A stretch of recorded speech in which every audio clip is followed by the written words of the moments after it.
Bob Myers stepping down, leaving the Golden State Warriors. What does that mean for them?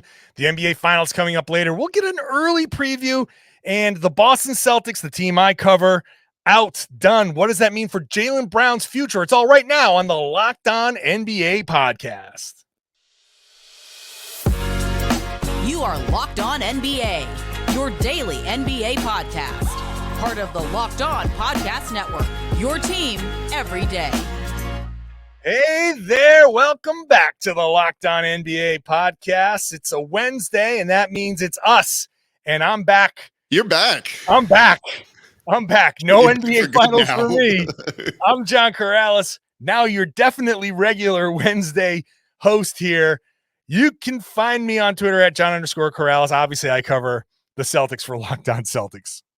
And I'm Jake Madison, host of the Locked On Pelicans podcast on Twitter at NOLA Jake. Welcome back. It's like summer vacation started for you now. I know. It's a little tough. I mean, I would have been back today anyway, but I would have been back with like an NBA Finals credential. I would have been all feeling myself, all you got the charter and everything booked. Yeah, what time did you go to sleep last night? 5:15 a.m. What was the mood in the arena after that? Like just the general, like immediate, like feeling from like everybody. So it was really interesting the way it progressed, because when I say that building wanted it, that building was electric at 8:30, and they were cheering everything. Jake, the jump ball kind of like tipped around and fell into Jaylen Brown's hands, and the crowd erupted like he had just hit a three. So they were that hyped. And then the Celtics started to like miss every shot they took, and the crowd just started cheering at random times to just try to pump up the Celtics. Like, all right, come on, let's go. And then it went to silence, and then it went to boos, and then it just kind of was like, all right, we're out of here with like 5 minutes to go. It devolved into like kind of shock. You know, a loss is one thing. The way it went out was another. And it does raise a question about the Celtics and their future, because not only was this another disappointment, not only is Jaylen Brown eligible for the Supermax extension, and so that leaves a contractual element to this. The new collective bargaining agreement is really going to hurt the Celtics. It's like they got caught in a raid on the Warriors and the Clippers, and like they just walked into the room while it was being raided, and they're like, you're busted too. And the Celtics are like, we never spend money. Why are we getting caught up in this? But here they are. So they do have some decisions to make here about their future. It's interesting to hear your perspective from the outside, from the way you saw the Celtics kind of, I don't know, collapse, fall. I don't even know what it would be called, and what you think they might need to do. Yeah, before we get to that, today's episode of Locked On NBA brought to you by the FanDuel Sportsbook, official sportsbook of Locked On. Make every moment more. Visit FanDuel.com/Locked On to get started today. Don't worry, John. You're rusty. You were up late covering the game, and I don't know what to make of them just yet. And it feels like we know what they're gonna do, and that's here. Let's do it with the real or fake, which we do every Wednesday here. So we'll do it now. Yeah. Let's get it right off of the bat, because it's kind of fun, and I think it's in theory on the table. So it's real or fake. Does Boston Celtics need to trade Jaylen Brown? I'll go first here. Okay. It's fake for this offseason, because I don't think you want to overreact too much. You have a first-time 34-year-old head coach who had never had front of bench experience at the NBA level, clearly making some mistakes, right? The challenge that turned from 2 free throws into 3 free throws almost lost them the game in 6, or the series in 6 instead of 7. There are a number of things that if those change, maybe it doesn't get to this point, and maybe the Celtics don't go down 0-3 and things kind of look a little bit differently. And they've been a somewhat perennial contender, making the finals last year, making, the conference finals before. You don't want to pull the plug on that too soon. You look at a team like the Denver Nuggets, where it took 6 years of Michael Malone to make an NBA finals, a little bit more than that. And you don't want to give up on a guy like Jamal Murray, Michael Porter Jr.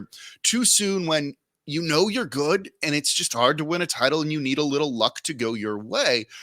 But you make the really good point of, oh my God, the collective bargaining agreement and what it's going to do to some of these top teams, and let alone Jaylen Brown's supermax extension is a staggering number of $285.6 million with a starting annual salary of 49.2. And after that complete just no-show, awful Game 7, man, that sticker price is tough. That makes him the highest paid player in NBA history, I think. Like, you really want to give that to Jaylen Brown after that game, and you don't want one series to color your view.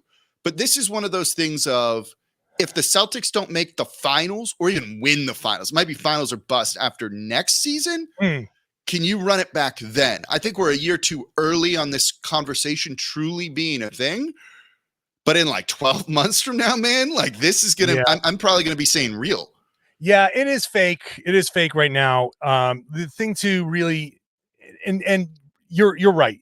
There's an immediacy to this conversation that's being kind of thrown out there by a lot of the talking heads. Jaylen Brown, do you want to make Jaylen Brown the highest paid player in NBA history after 8 turnovers in a Game 7? No, right? No, right? That's like, no, that's a terrible thing. But also, we're in a stretch here where every new guy is going to be the highest paid player in NBA history. It's like in the NFL too, right? Whenever a new QB gets a contract, he's the highest paid player in NFL history. So it's like, okay. Right. Jason Tatum's going to get an extension in 2 years. That's going to make him the highest paid player in NBA history. There's going to be an entire class there in the first year of that new TV deal that's going to make them, like, Jaylen Brown for now, starting at the high 40s as a salary, looks insane. But in 3 years, it's going to be right back down to the tier below the superstar players, the real superstar players. And Jaylen's a second-team All-NBA guy. He's going to be an All-NBA guy, I think, for a little while, or potential All-NBA guy for a little while. So the money, don't get caught up in the money, what it looks like right away. By the time that contract is over, it's going to look normal in comparison to all the insane numbers that are going to be thrown out there from everybody else. So it's important to remember he's 26. Jason Tatum is 24. They just had a new coach. I literally just finished recording the Locked On Celtics podcast, where the entire podcast is these guys need to get on the same page before they figure anything out. Brad Stevens has built a team. He built a team that was going to be coached by Ime Udoka. That obviously fell apart. Then it was coached by Joe Mazzulla, who had a different idea. And then these guys have their own ideas of how things are supposed to go. So the stars, the coach, and the GM all need to get together so they can figure out exactly what the direction is, what they're going to be. Who are the Celtics, really? Because the one thing when I say Miami Heat, when I say Miami Heat, exactly what you're getting. But when I say Boston Celtics, I don't think anybody knows who. Okay, well, which Boston Celtics team are you looking at? Are you looking at game 5? Are you looking at Game 7? Are you looking at the team that roared out to their, winning 20 some odd games, 20-5 or whatever it was? What team are you getting?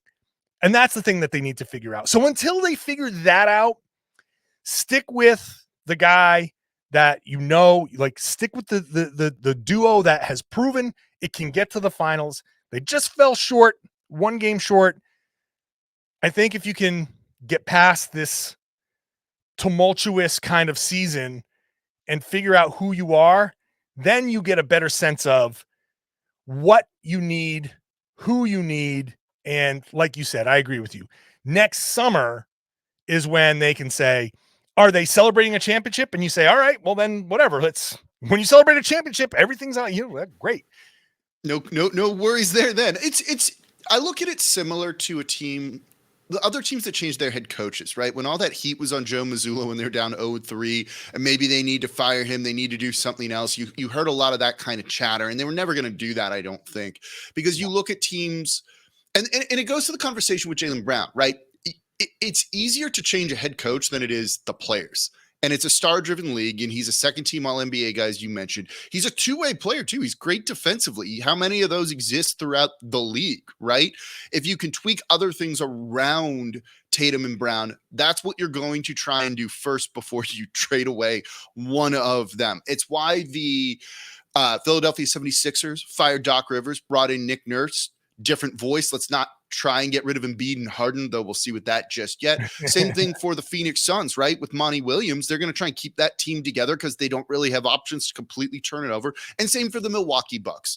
You change the things that are easier to change and give you maybe a tweak towards success. You don't do that by trading the players. You know, the Bucks aren't trading Giannis. They're not trading Drew. They're not trading Middleton. Same for the Celtics here. In a year, different conversation. Sure. But it likely is going to be with a new head coach even before getting rid of Jaylen Brown. Yeah, that might be the case. Although I will say, I don't think that's going to happen now, but we'll see. We'll see. So right now, I expect the Celtics to kind of stay as is, at least in the majority. They probably will make some moves.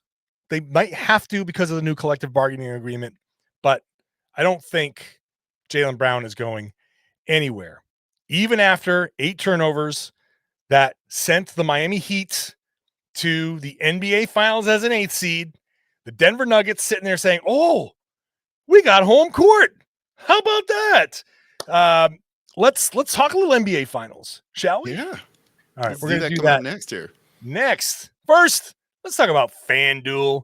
Make a fast break to FanDuel during these NBA Finals, because right now, you, new customer, you get a no-sweat first bet up to $2,500. That's $2,500. $2,500 in casual parlance. You get that back in bonus bets if your first bet doesn't win. So go check it out. It's a safe, secure app. You can get paid right away. You can scroll through FanDuel. There are a lot of options. There are a lot of promotions every day. You can get some special offers here and there. And really everything you want to bet on is on a very easy to use app. There's no better place all playoffs to get that action in better than the number one sportsbook in America. Visit FanDuel.com/lockedon. Get a no sweat first bet up to $2,500. That's FanDuel.com/lockedon. FanDuel, official sports betting partner of the NBA. We just ask you to please gamble responsibly. Thank you for making Locked On NBA your first listen every day. You can go listen to Locked On Heat, Locked On Nuggets to get in-depth NBA Finals coverage. I know tomorrow's podcast is going to be all about the NBA Finals, but I'm not going to let Nick and Pat have all the fun. I want to have some fun talking about the Finals too, even while the sting of losing to the Heat is still fresh. We'll start there. What impressed you the most about this Miami Heat team, seeing them in person over, now 7 games? Yeah. Well, Caleb Martin is a god. One of the most vicious things that I saw on Twitter was the retweet of the old Charlotte Hornets tweet saying, "Official, we have waived Caleb Martin." I was like, damn, that is just cold-blooded. But honestly, the most impressive thing about the Heat and why I did my podcast today about the Celtics needing to be on the same page is just how from top to bottom, Miami knows exactly who they are. They know exactly what they're doing, and they go out there and everyone's trying to execute the exact same thing at the exact same time. Despite the, you can say talent disparity, despite age, despite me saying plenty of times that I don't think they have any gas left, they just find it within themselves to just execute as precisely as possible. So guys like Caleb Martin and Gabe Vincent and Duncan Robinson and Max Strus can hit shots and make plays that are just killers. So super, super impressed. As much as I've given them a lot of grief and talked a lot of smack on my podcast, super impressed with the precision and the cohesiveness of this Miami Heat team. I mean, look, Heat culture is a thing for a reason. I also wonder when you have a guy like Jimmy Butler, right, who is just hyper competitive, goes all out when he's healthy, when he's out there on the court, and does that just force these guys to raise their level, right? You go back to that story with him in Minnesota where he was on like the third, he was like, I hate it here.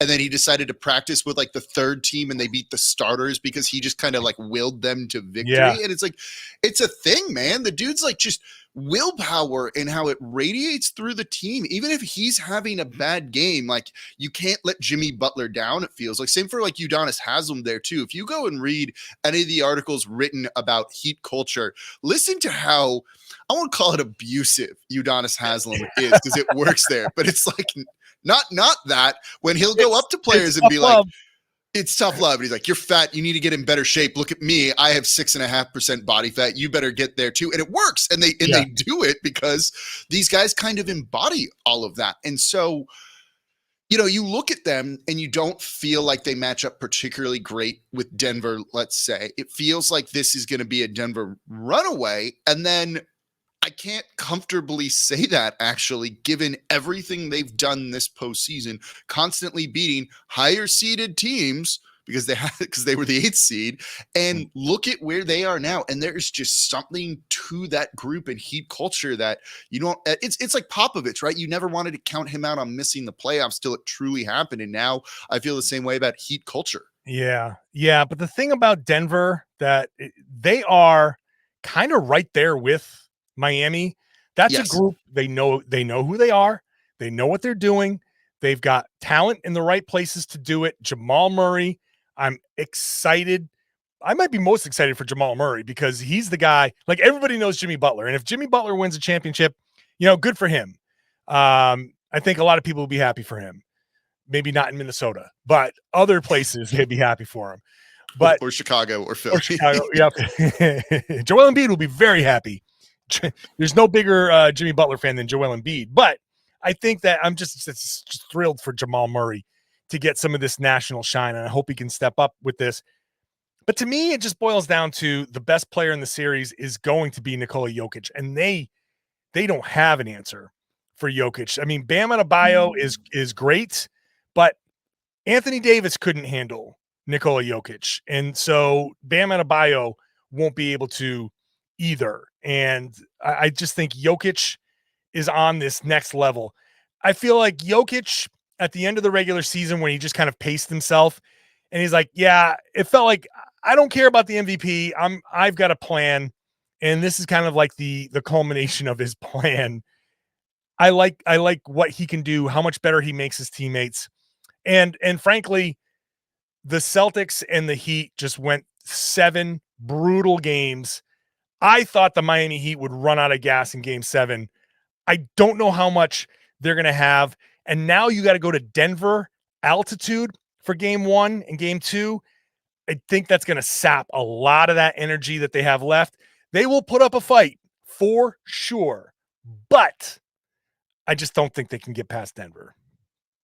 The size advantage, I think, is really important in this series. And you mentioned Bam Adebayo is great. And I didn't love his play throughout this series with the Celtics, particularly the final, four games or so. And I thought at times he kind of looked lost defensively, didn't really know where he was supposed to be defensively. And rebounding was an issue for them during that 3-game little streak that the Celtics had, right? Offensive rebounds. A ton of offensive boards. And the Denver Nuggets are not amazing or elite at it, but they're not bad either. They rank 11th in the league in the regular season during all of that. And I wonder if the inability to secure some of those rebounds is going to be a bit of an X factor in this series when you have guys like Jokic, Aaron Gordon, Michael Porter Jr., who can all, bring a lot of size and length and rebounding ability to this. I think, well, you look at what was most effective against Boston defensively was going to the zone late in games, and Boston struggled with it, right? I think that that Denver's going to have a lot more crisp execution when it sees the zone,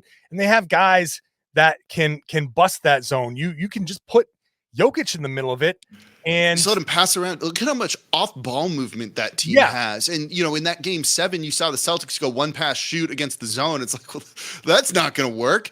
It's 4 or 5 passes. Yeah, no. The Nuggets aren't going to shoot over the top of the zone. You put Jokic in the middle of it, you get the ball to him, you send a cutter baseline, and that zone's going to get picked apart in 2-3 possessions, and Miami's not going to be able to rely on that. That's just the end of the story for me. And I think Denver had a lot of opportunity to get film on how to effectively guard like Bam Adebayo, how the Celtics waited for him to put the ball on the floor as soon as he tried to make a move, just digging and making his life difficult. And I think you saw Jimmy Butler.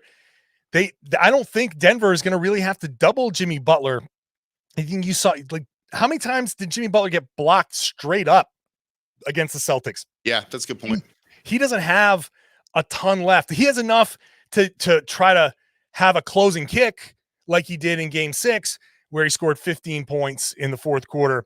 But in quarters 1 through 3, he was getting blocked and it just wasn't going well for him. I think Denver, by virtue of the sweep, got plenty of film from the Celtics on how to defend the two most dangerous players.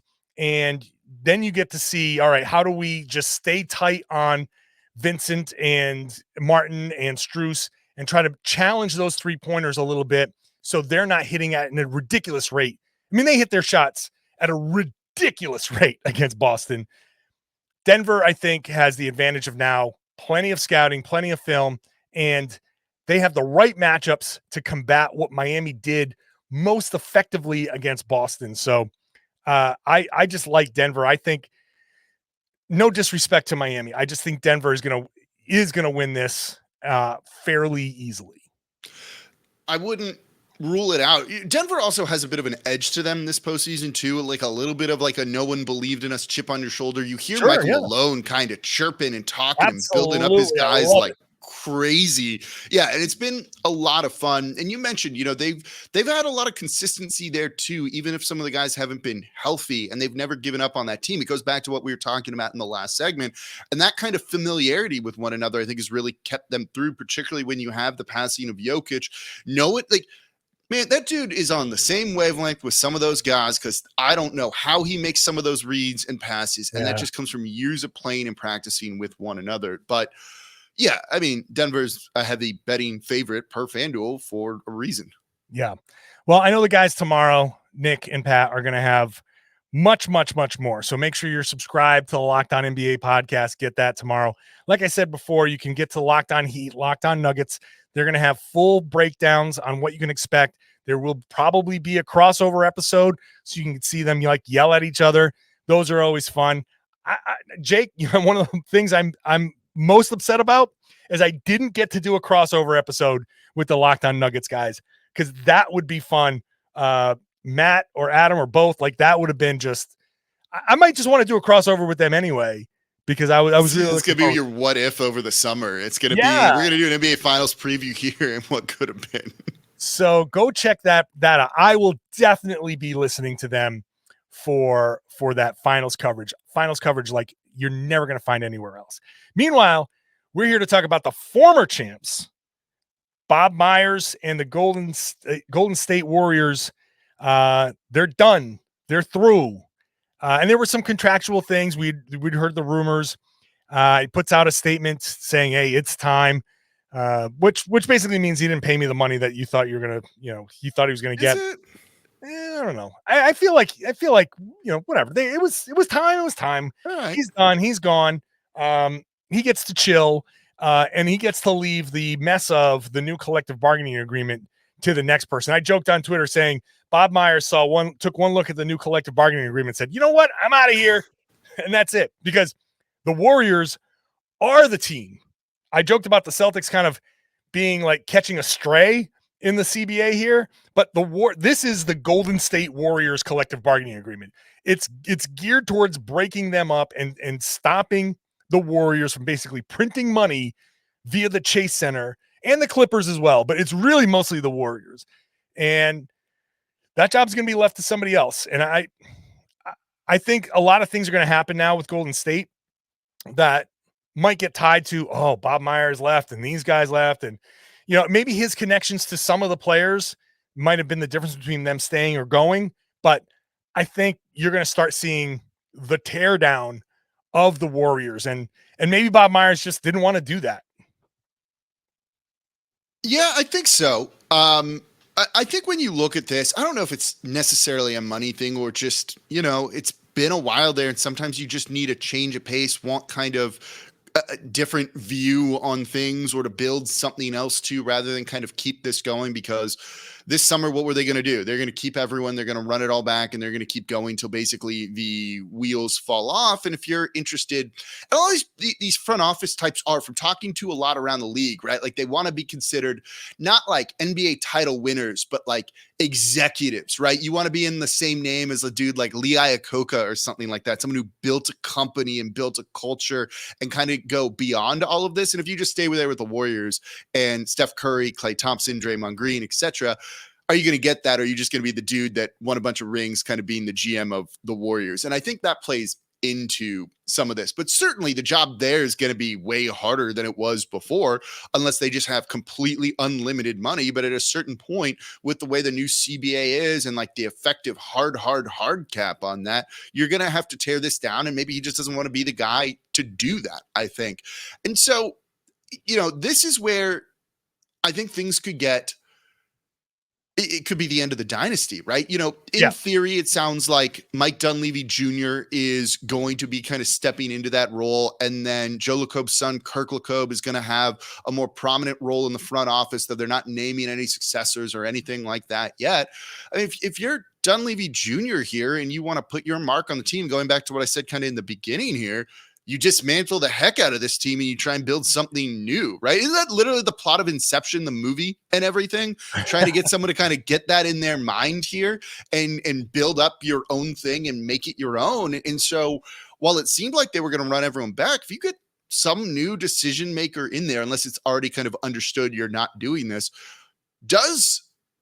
do certain trades all of a sudden become on the table? And does this Warriors team look very, very different than next year? I don't think it will, but it's much more on the table now than it was before. Well, the question is, how open is that window? How open is the Warriors championship window? West was wide open this year. The West was wide open this year. The new collective bargaining agreement rules are going to be phased in over a couple of years. So this teardown is going to happen at some point. What's the Warriors' appetite for running it back? And it may just be up to Draymond Green. I would imagine that he picks up that player options, $27.5 million. Who's going to give him more money than that? But even if you get a 3-year deal at that, if you get the same amount of money but more years, like, isn't that kind of safe given the dude's offense is like non-existent? I don't know. Right? Maybe he can find $10 million a year somewhere and make $30 million over the next 3 years, and that's just, I don't know. I don't know. I'm not in his head. I'm not in his head. I feel like he might. He'll be the trigger for all of this, because the Warriors, obviously it's Steph, obviously it's Klay, but they are just not the same team without Draymond. Like, Draymond makes so much of that work. As much as his offense has cratered, his defense and his playmaking are still elite. And he was a huge reason why the Warriors were even able to make the run that they did. So I think it would be tempting for them to just say, you know what? One more year, we're going to run it back. And then after that, it's just tear it down. Next summer. Just, hey, Steph, Klay, Dre, thanks, but like, now you've got to, now this is the way every team goes. You've had your run, you've won multiple championships. This has been an incredible just dynasty in Golden State. Guys are aging out. Some team's going to want Klay Thompson. Some team's going to want Steph Curry for however long he's got left. Like, and or maybe the Warriors just say, hey, whatever we're going to do, we're going to keep Steph because we're just going to pay him a ton of money and we'll rebuild around that. And when that money, we'll just do 2 years, whatever. But I think the smart thing to do is go the Houston, OKC route at some point here and say, our stars are up. Let's get as many draft picks as we can and let's tear it down to the studs and build it back up. And if that means Steve Kerr is done, if that means all these guys are done, you say thanks for the memories and you move on. And maybe Bob Myers just doesn't want to do that. He doesn't want to be the guy that has to do all that stuff. And so you say, okay, Yeah, let's leave it to Dunleavy. You go make the mess. Yeah, that's fair. There's nothing wrong with it's like a comedian, right? While they're all clapping you on stage, you just immediately like walk on off and you're like, oh, they all thought of me as like the great thing. No one wants to be the dude that traded Steph Curry or Klay Thompson, even in like the twilight of their careers, whenever that's going to be, or anything like that. So, I'm sure money played a factor here. They're not printing money, are they? Maybe they are, but at a certain point, you got to cut it somewhere. Money over there. Yeah, it feels like maybe they're printing money. They're making an incredible amount of money over there in San Francisco. There's no doubt about that. When they own the building. Yeah, that's so smart. That's the key. Like unheard of. Yeah. I mean, everything that comes through is just money in their pockets. So they are printing money. Let's get a Taylor Swift concert. What's Taylor Swift doing? Let's get her in here. We need a few $1 million in our pockets. That's the Warriors, man. That's smart. Good for them. But yeah, this is the beginning of the end. Yeah, that's a fair way to put it for the Warriors. Whether it's a year, whether it's two, Bob Myers, who is as recognizable with the franchise as any executive. Him leaving is just it's almost like the first character from your favorite show starting to go. Like some of the other characters are sticking around, but you're like, okay, this person's gone. Oh yeah. Oh, this kid has grown off to college and he's got his own little spin-off show. Like, all right, this show's only got a couple more years left. It's jumping the shark time, and man, hey, had to happen sometime. A good run. I have taken that success, certainly. Every team would sign up for that Golden State Warriors run. Yeah. Right now. Hopefully people are signing up for this podcast. You subscribe, rate, review, hop into the YouTube page, comment, tell us what you think. Why'd Bob Myers leave? What do you think? Heat versus Nuggets, Jaylen Brown, all that stuff. Leave a comment. Say hi. Yeah, say hi. That's not a bad thing. Hey, on Wednesdays, it's us, and we're back. We're back for the next few months here. Usually on Wednesdays, it's me. It's John Karalis, host of the Locked On Celtics podcast, at John_Karalis on Twitter. And I'm Jake Madison, host of the Locked On Pelicans podcast on Twitter, at Nola Jake. Nick and Pat, finals preview tomorrow. Finals start later this week. Locked On's got you covered, so make sure you're subscribed everywhere on this network on the NBA side. It's going to be fun. Thanks for watching. Thanks for listening. Thanks for sharing. Tell everybody they should be listening to and watching the Locked On NBA podcast right here on the Locked On Podcast Network. Your team every day.